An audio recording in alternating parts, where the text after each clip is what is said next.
네, 5월 21일 새벽 기도회를 시작하겠습니다. 우리 다 함께 찬송가 569장 선한 목자 되신 우리 주 3절까지 부르시겠습니다.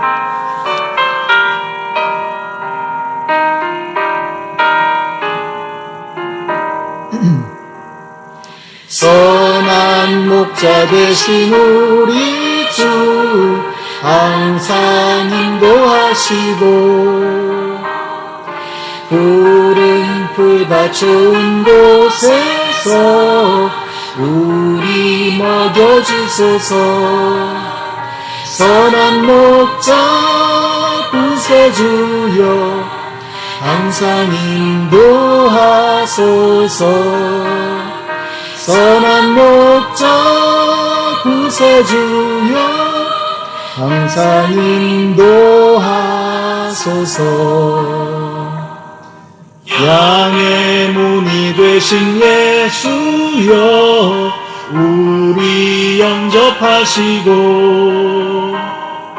길을 잃은 양의 무리를 항상 인도하소서. 선한 목자 구세주여 기도 들어주소서. 선한 목자 구세주여 기도 들어주소서. 금이 많고 약한 우리를 용납하여 주시고 주의 넓고 크신 은혜로 자유 얻게 하셨네. 선한 목자 구세주여 지금 나아갑니다.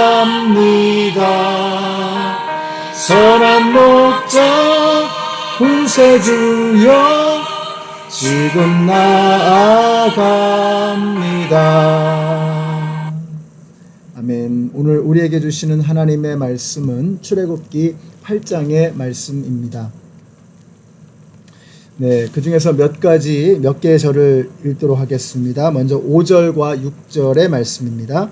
주님께서 모세에게 말씀하셨다. 너는 아론에게 이르기를 지팡이를 들고 강과 운하와 늪 쪽으로 손을 내밀어서 개구리들이 이집트 땅 위로 올라오게 하라고 하여라. 아론이 이집트의 물 위에다가 그의 팔을 내미니 개구리들이 올라와서 이집트 땅을 뒤덮었다. 아멘. 첫 번째는 개구리의 재앙이고요. 두 번째는 이의 재앙입니다.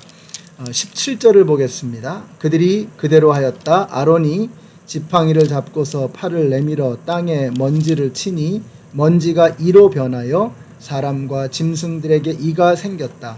온 이집트 땅의 먼지가 모두 이로 변하였다. 아멘. 그 다음에 오늘은 파리의 재앙이 또 오죠. 그래서 20절부터 22절까지의 말씀도 읽겠습니다. 주님께서 모세에게 말씀하셨다. 너는 아침에 일찍 일어나서 바로 앞에 나서라. 그가 물가로 나갈 것이다. 그때 너는 그에게 이르기를 주님께서 이렇게 말씀하신다 하고 나의 백성을 보내라. 그들이 나에게 예배를 드리게 하여라.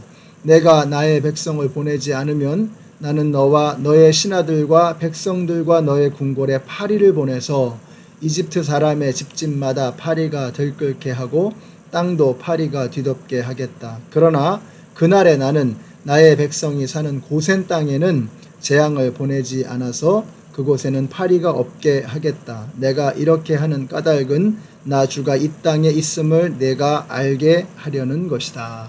아멘.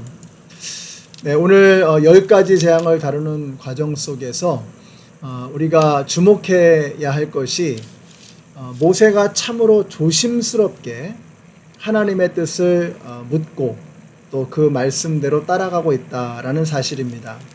그래서 1절에 나오는 말씀 한번 보시면은요, 이렇게 말씀하죠. 주님께서 모세에게 말씀하셨다. 이렇게 시작이 됩니다.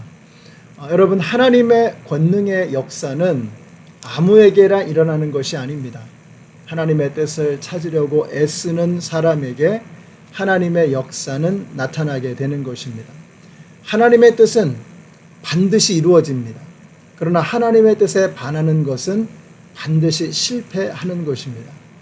그러니까 모세가 위대한 인생을 살았던 것은, 모세를 통해서 또 놀라운 역사가 일어나게 된 것은 그가 하나님의 뜻을 세밀하게 물어보고 그 하나님의 뜻을 따라서 살아갔기 때문이라고 하는 것이죠. 저는 여러분이 모세와 같이 먼저 하나님의 뜻을 구하고 그리고 걸어 나아가시는 여러분들이 되시기를 바랍니다. 우리가 내가 걸어가는 그 앞길을 하나님이 원하시는가 원치 않는가, 이것이 하나님이 기뻐하시는 일인가 아닌가 하는 것을 먼저 확인하고 나아가는 인생은 형통한 인생이 되어질 수밖에 없다라는 것입니다. 또 10절에 보니까 이렇게 말씀하죠. 바로가 대답하였다. 내일이다. 모세가 말하였다. 말씀대로 하겠습니다. 그렇게 해서 주 우리의 하나님과 같은 분이 없다는 사실을 알게 하여 드리겠습니다. 주 우리의 하나님과 같은 분이 없다는 사실을 알게 하여 드리겠습니다. 여러분, 재미있는 것은 이것이 바로 하나님께서 모세에게 하셨던 말씀을 모세가 그대로 재방송했다라는 거죠. 어제 말씀에서 애굽 사람이 나를 여호와인 줄로 알게 하겠다, 이것이 하나님의 뜻이라고 말씀드렸어요. 하나님께서 왜 이런 재앙들을 행하시느냐? 이집트 사람들이 여호와가 하나님이신 것을 알게 하시기 위함이었다는 것이죠. 바로 이것을 분명히 여호와께서 하나님이심을 애굽 사람들에게 마음에 새겨주시기 위해서 이와 같은 일들을 하신 것입니다. 그리고 바로의 마음을 강팍하게 하심으로 하나님께서 10가지 재앙을 장전하셨잖아요. 그 10가지 재앙을 다 쏟아붓게 하시기 위해서 바로의 마음을 강팍하게 했던 것입니다. 자, 우리는 하나님께서 우리에게 말씀하신 것과 동일한 말을 하는 사람이 되어야 합니다. 하나님이 말씀하셨는데 그것을 나의 이익이나 내 편리한 대로 해석하거나 전달해서는 안 된다는 것입니다.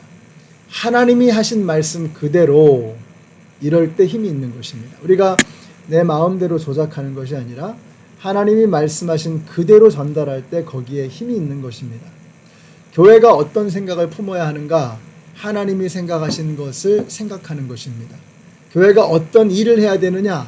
하나님이 하시고자 하는 일을 하는 교회가 되어야 하는 것입니다. 우리는 종입니다. 종은 다른 거 없습니다. 주인의 마음을 헤아리는 거죠. 주인이 하고자 하는 것을 행하는 것, 그것이 바로 종의 할 일인 것입니다. 우리 연합장로교회가 어떻게 하면 하나님께 칭찬받는 착하고 충성된 종이 될 것이냐? 하나님의 뜻이 어디에 있는가를 분명하게 알아야죠. 그리고 그 길을 걸어 나아가는 것입니다. 그 길을 걸어 나가는 동안에 어려운 일도 있고 힘든 일도 있을 것입니다. 그러나 그것이 주인의 뜻이라면 우리는 힘들고 어려운 거 이런 거 따질 것이 아니라 주인의 뜻을 따라서 그 일을 행해야 할 줄로 믿습니다. 자, 오늘 본문에는 개구리의 재앙, 이의 재앙, 그리고 파리의 재앙이 나옵니다. 전부 다 애굽에서 하나님으로 모시는 것들입니다. 애굽 사람들은 이런 것들을 하나님처럼 여기고 사는 거예요. 그래서 개구리를 하나님으로 여기고 이를 하나님으로 여기고 파리를 하나님으로 생각하면서 그러고 살아갑니다. 얼마나 딱하고 불쌍한 인생들입니까? 자, 일단 나일강에 살고 있는 모든 생물들을 전부 다 하나님이라고 생각하는 거예요. 신으로 여기는 것입니다. 애굽의 프타라고 하는 이 우상은 개구리 머리를 하고 있는 창조의 신입니다. 애굽 사람들은 개구리 울음소리를 듣고서 나일강의 수위를 가늠할 정도로 그들은 개구리를 중요하게 여겼던 그런 민족들이죠. 그런데 그 개구리의 재앙을 통해서 개구리 우상을 심판하시는 것입니다.